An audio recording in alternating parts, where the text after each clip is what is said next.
It's some kind of sweet concoction. There may be bacon. This is the Company Growth Podcast. This is Alicia Dominico. I'm your host, Alicia Dominico. In this episode of the Company Growth Podcast, we're going to speak with Rod Felber from Felber PR, my good friend who knows more about PR marketing and manufacturing than anybody else I can think of. And I hope you learn a lot from him like I did in this session, talking about how to nurture relationships with journalists and make sure that you meet expectations of how you're going to use PR in your marketing campaigns. Rob, you need to explain the American concoction of chicken and waffles. Oh my gosh, you put me right on the spot. I have twins, and one of them goes to a school that has kind of a hole in the wall, chicken and waffles. So now my joke is, I go to Ohio University to get chicken and waffles at midnight. Oh, and maybe to visit my daughter. But why do they feel the need to combine a breakfast food with a supper food? Why chicken with waffles? Like how does that all come about? I don't know how. I just know it's magical when you take a hot, fresh, steaming waffle and put a fried chicken with some kind of mysterious sauce, and you're standing bundled up outside. It's dark. You're pretending like you're still cool, like an old college kid, but you're just old. It's brings it all back. So the fried chicken is wrapped up like kind of taco style in the waffle. Yeah, absolutely. And the sauce is mysterious. It's some kind of sweet concoction. There may be bacon, so it's not all bad, and it's good. And there's no maple syrup. See, I was thinking this. I'm a Canadian, so I'm like, where's the maple syrup on your waffle? I'm talking about the midnight concoction, but we found a breakfast restaurant that had a maple spicy glazed chicken and waffles for breakfast, and we all decided that was good for breakfast, too spicy for midnight. And we are just imparting your audience with such knowledge that they'll at least go away hungry. Chicken and waffles, you got to try it. It's an Ohio thing, right? It's just. I don't know if it's an Ohio thing, but in my experience, that's where I get it. So today we want to talk with you, Rob, particularly about PR and sales and marketing challenges that you're seeing. I wanted to get your take. Like, how has the PR industry changed with digital marketing? PR has adopted / fallen in love with digital. The quick snapshot of PR in the past is, you would get an article in a trade publication, and ultimately your client would say, well, what is the value? And you say, well, if that full page was an ad and it cost you $5,000, there's your value. And that means nothing. In the digital age, and the impact of lead generation is really our measurement. Well, now we can see, as I was just on a call with a client recently looking at referrals through the HubSpot portal, we see a referral from a certain publication and an X amount of visitors from that website. It absolutely had to be the launch of the company and the article that was picked up by that trade media. Right. There's no other reason why they would go from that publication to refer to our client site. And so there's the measurement that really goes hand in hand, and I think why modern PR people are falling in love with inbound and digital. So trade publications specifically, when you launch content inside of a trade publication, that's where you're seeing those referrals come through as being tracked in the HubSpot software as like a campaign or content that they touched along the way of their buyer's journey.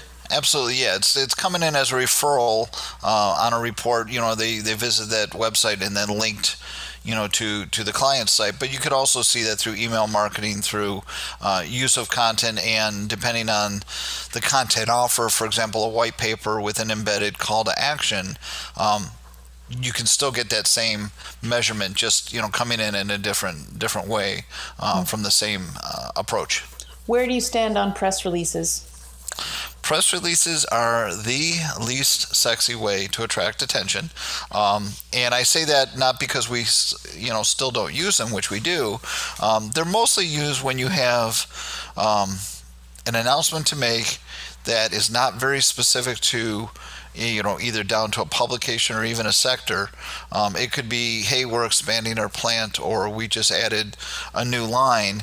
But what it always boils down to, whether it's a press release or even pitching a story, I always ask my clients, what do you want to happen when this news is seen. Now, a press release is not an article, and that's probably my biggest pet peeve, which outside of bad chicken and waffles, a press release is not an article, and it should not be viewed. A press release is a vehicle by which to get an editor's attention to ultimately take some action, write an article, and ultimately put it into the system to hopefully generate leads. And I do want to come back to your earlier question about relating inbound marketing to lead generation with respect to PR. So you're saying press releases are not sexy unless you have a particular goal in mind. Right. Well, if you're targeting, a group, and let's break it down to a persona. You're trying to reach a persona. You have to match that prospect persona to a publication's readers, listeners, viewers. There's a lot of different variations there.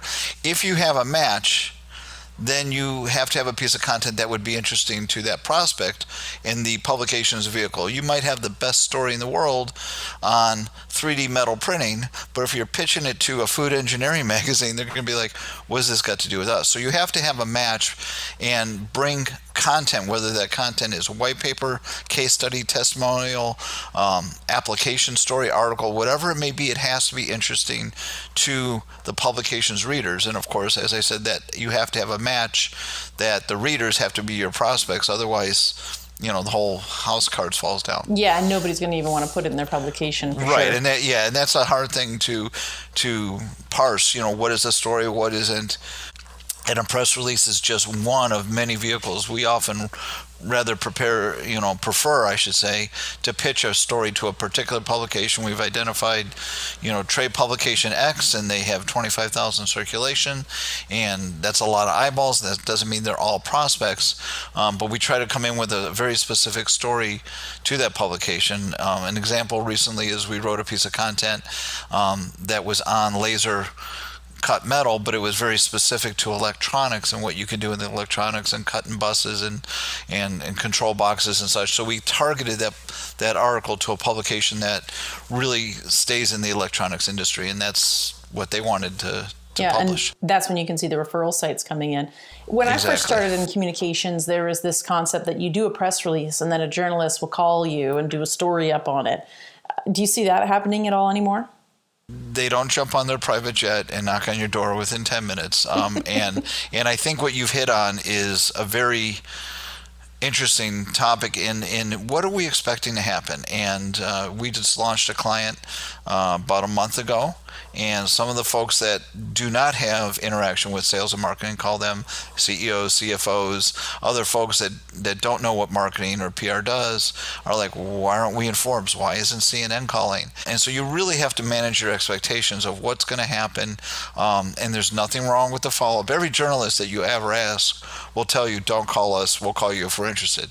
Yep. But everybody is dealing with thousands of emails and calls. You have to call. You got to service it. You got to make sure you had, like we said, the right match. Mm-hmm. Yeah, that when you were pitching the concept of the press release, do you see it? What are the instances where you see it working well? That someone says, "I do have a story, or we're doing a sort of particular news release, and we want you to interview us and do a larger story." Are you seeing that work well still? Yes, I mean that's really gets back to what I said earlier. Is what do you want to happen? If the end of the timeline is you want leads, well, how do you get leads? Is you put qualified information in front of your prospect. Well, to do that, you have to, first establish a relationship with editors and reporters, and they go to trade shows and they have coffee and they have lunch. Even if you don't have a story, that's a good way to get to know them. But then you bring them a piece of content that they say, well, this is interesting, or we'd really like to interview your client. That's what you ultimately want to happen. But you also have to realize, at least in the B2B world, the cycle is very long. So I may pitch a story in January based on a certain editorial that they're covering, and it may not be something they run till June. You may not see the impact till July or August. And an 8-month cycle for just one article and one reaction is a lot sometimes for a company that's just learning what PR can do. So you need to do a lot of it, and you need to differentiate your approaches. Are you in a position where you're nurturing relationships with editors and knowing what the schedule is that they're going to be publishing on? Are they sharing that with you? Oh, absolutely, yeah. In two ways. First, on the nurturing side, I tell, all my clients, just think of editors and reporters, as your customers. Build a relationship. The the brass rod ring, I should say, of that is they end up calling you and saying, hey, we saw this, can we run it? Can we report on it? We saw this blog. Can we publish it ourselves? That's one aspect of it is, you want to establish that relationship. Most publications publish what's called an editorial calendar. I call it like the big rock stories that, January, February, March, April, here's what we're covering. And they may also list like special columns. We cover this every quarter. And that gives you an idea. So when you are making that call, the first thing that you got to know is you got to know what the publication's all about. You can't call up and say, hey, would you be interested in a story about our widget? When they say, A, that's not our industry, or B, don't you read our publication? We just did 3 stories on that. They won't even take the time to explain that to you. Right. Yeah. They just, thank you very much. But if you look at the editorial and you come and say, hey, I've been reviewing your editorial calendar. I see in May, that you're doing a story on rubber gaskets and water meters and the ins and outs. And, I have a client that does that. Here's some new technology. Would you be interested? And they at least know that you did your homework and you're thoughtful and such. But I do have a golden nugget for your listeners if you want. Yeah, I want it. This is how I approach every single phone call with every single reporter, whether I've known them for 20 years or not. They answer their phone. Yep. Hi, Mary. This is Rob. Do you have a second, or are you on deadline? And our friends at HubSpot would love to know that I pause at that point. And what happens is they're all busy, they're all on deadlines, they're all crazy, but they're curious creatures. They're going to be, for 99 out of 100 times, they're going to say, yeah, I'm jammed, but what do you got? Yeah. Because they want to make sure they're not missing something. Yeah.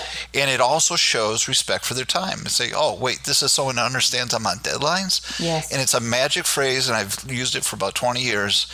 And I've rarely had someone say, and even if they say, I can't talk to you right now, they will then suggest another time. That's a great soundbite for people to be using in their calls. I think that's why it's so important to have an agency that really specializes in these industries so that you're keeping your eye on the publications. So for instance, you specialize in manufacturing, the manufacturing publications that they may want to appear in, what the editorial calendar is. And you mentioned earlier, digital and measurement. And I think what's really changed, and again, I'm old and I've been doing this since 93, but not only the measurement of digital, but yes, there are still traditional month-to-month print publications, but they all have an online machine to fill. Yep. And so they may say, look, this is great. I'm running this now. It'll appear in print 3 months from now. But they all have to constantly feed that machine. So, don't think, oh, I see it's not till May. You got to know if it's January, March or April may already be put to bed and in print, but they all still have online news that they have to continue to feed. Rob, I want to switch tracks for a second. People in my life keep saying to me how much they dislike conflict. And, we're both in the agency world. We deal with conflict. I think we've probably all had to deal with it a lot. So let's talk about that for a second. How do you deal with conflict at work? I guess if I've learned anything is when the reaction doesn't fit the situation, something's wrong. So, we're in a small shop, but I also work several other jobs in, big team environments. And, just to be people and pull someone aside and say, hey, yeah, the paperclip bent, but that wasn't a reason to throw the desk. What's really going on? And that's not a real example. Don't, have people think I work in a violent environment. Yeah, I was going to say, what's going on in Ohio? But, I guess from conflict, that's what I see. And sometimes we're all too quick to just react to the conflict as opposed to say, hey, what's going on? I have a colleague in the medical field and I see monthly, and one look yesterday. And I go, what's wrong? And it was something pretty horrible, but I just immediately knew that, she was hiding something. Yeah. and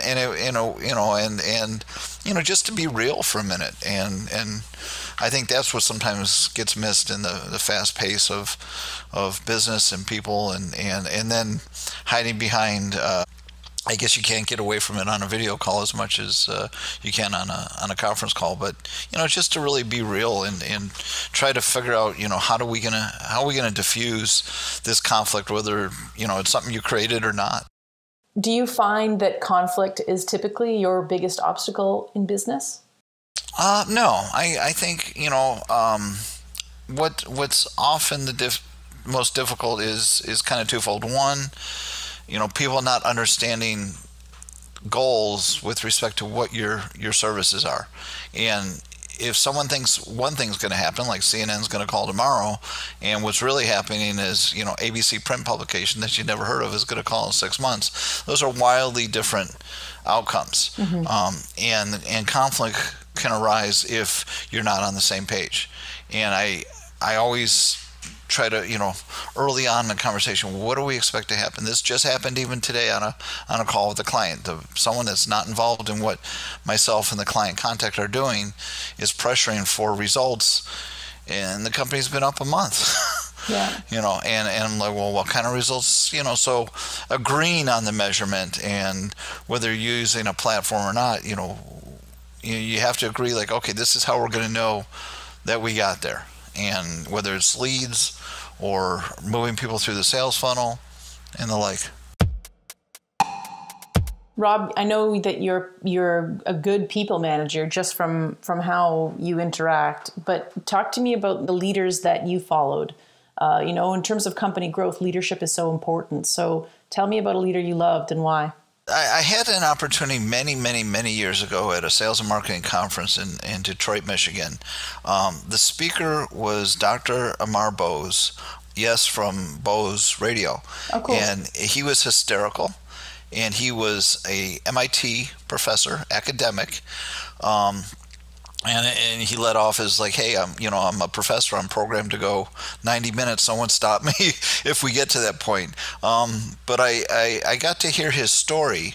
And what was very interesting is the persistence he went through. He was in a situation where, traditional hi-fi industry, you had to have a preamp plugged in, and nobody would take him seriously.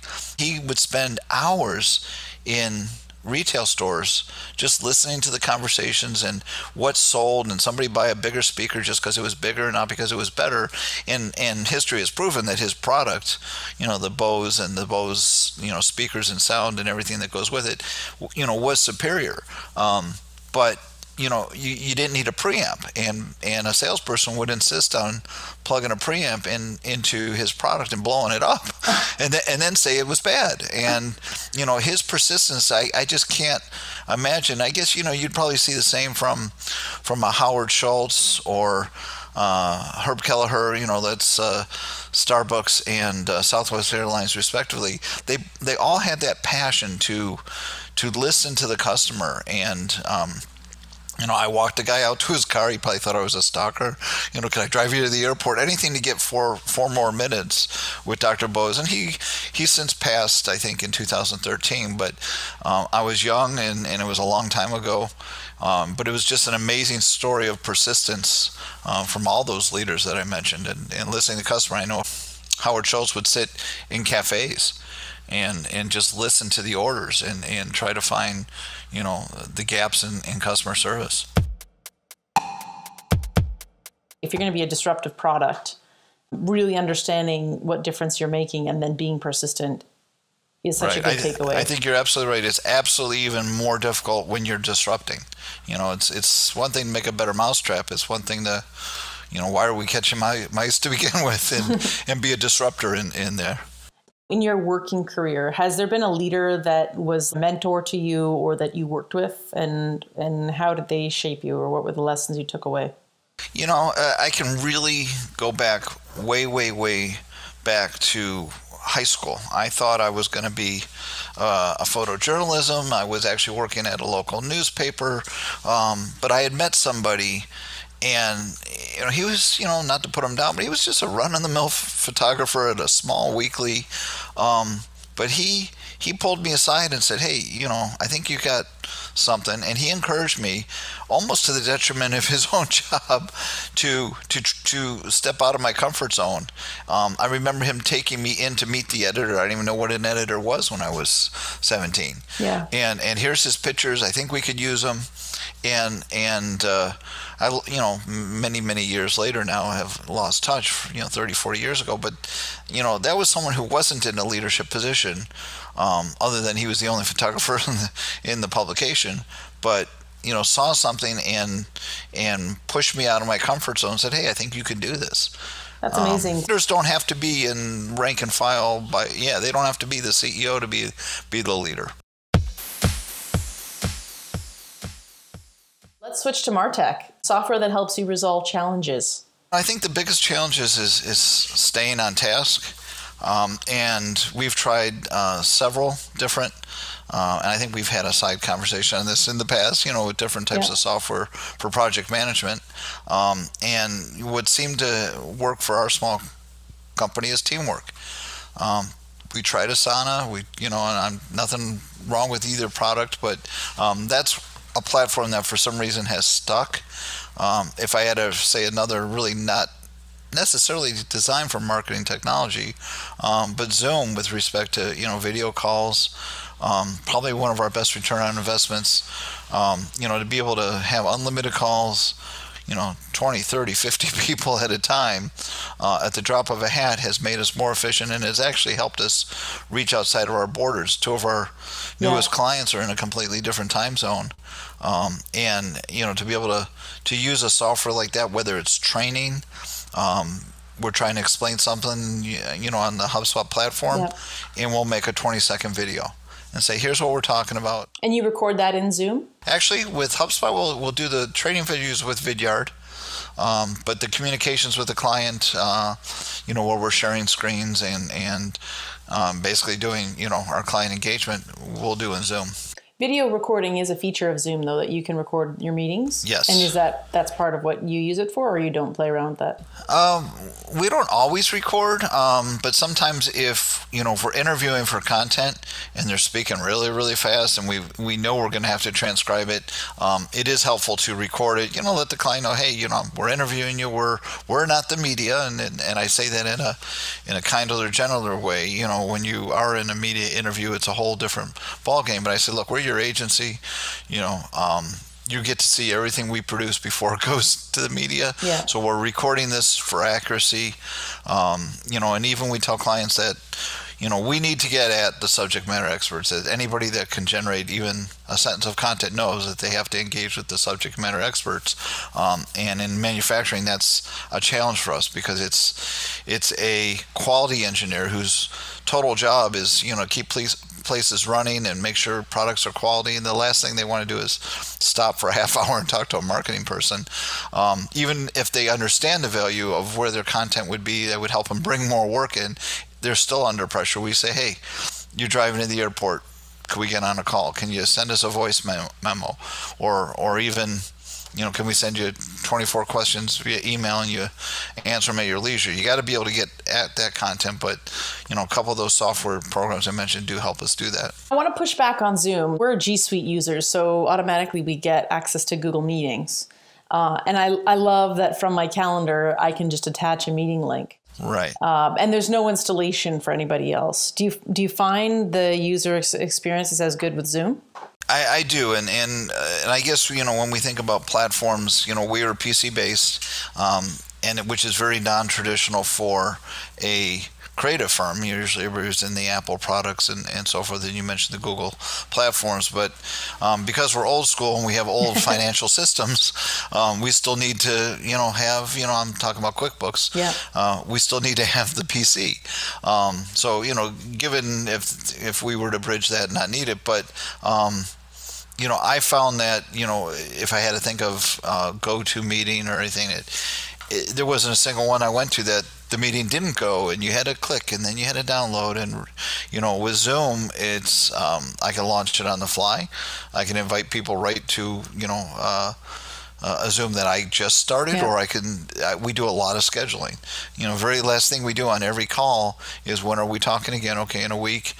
What time, what date? Let me send you a Zoom. It's just as easy to add the Zoom link right from the calendar invite. We do it as a calendar invite. I schedule it, rename it instead of, Rob Felber's inviting you to a Zoom call. I change it to, us and our client name so we know which is which and then just send an email attachment. And I think it works just as well. See, we were using AnyMeeting, which has since been bought out by Intermedia, and we were grandfathered in on their free version. And what I didn't like about it was that I always had to go into that app to set up a meeting. I couldn't do it right from my calendar. Yeah, and I guess it doesn't bother us as much to do it right from the app. And again, if we're in a call, we're not closing the app. But they do have for those in the iPhone world, I'm sure they have a Android version as well of the app itself. But we're using a desktop, and it just seems to work. I've hardly ever had someone say I can't log in. And they don't mind having to download something. You find that that's not... I don't think they have to download anything. I think occasionally there's a quick exe, but it's not like, what was it, GoToMeeting? What was the other one that HubSpot used to use all the time? Was it GoTo? But they all went to Zoom about, I can't think of it, but it never worked. And it was always like, hold on, you need a passcode. No, at the end of the day, Zoom for us just works. But, the Google Hangouts and the other ones seem to be it would work just as well, just as simply. Thanks so much for being here today, Rob. Cool. Now I'm hungry. Chicken and waffles. And my daughter already left. She's headed back for, that crazy American lower 48, Thanksgiving. I know you guys already had yours. We did. You did. We're always but, second week in October. Now, why couldn't we do this call 3 hours ago where I would have told her to pick up chicken and waffles? Well, we always enjoy the American Thanksgiving because Black Friday in the last few years has come to Canada. And Cyber Monday. We're getting benefiting from that, and also the full day of football on Thursday, which I wish I was in a position to take off and just lounge around to enjoy. Well, now we know you're working Thursday. If I'm not working Thursday, you'll know where I am. Yeah, absolutely. Well, no, this was a lot of fun. Anytime I'd love to hear from your listeners, what value did they get, if anything, other than a cuisine? Something a must try in Ohio. You thought New York City was your next tourism destination. Best falafel, though, I ever had was on the street in New York City. I love falafel. Right out of one of those food trucks.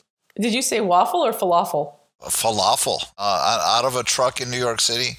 There's something about eating outside. There is, in fresh air. Obviously, that's your thing. I had almost we have a lot of shawarma here in Ottawa, and so falafel is popular. And we had an entire tub of garlic dip this weekend in our house with falafel. It was very, very healthy, I feel like. Well, if I could get around Lake Erie, I'll be there in a little bit. It's only, I don't know, what are we, 5 hours? Oh, Rob, it's great to talk with you. Thanks so much. Thank you, Alicia. Read more about digital marketing on tangiblewords.com. And about this episode in particular, you can read more in depth at tangiblewords.com/company growth podcast. On our next episode, we'll talk about cannabis marketing. Check it out.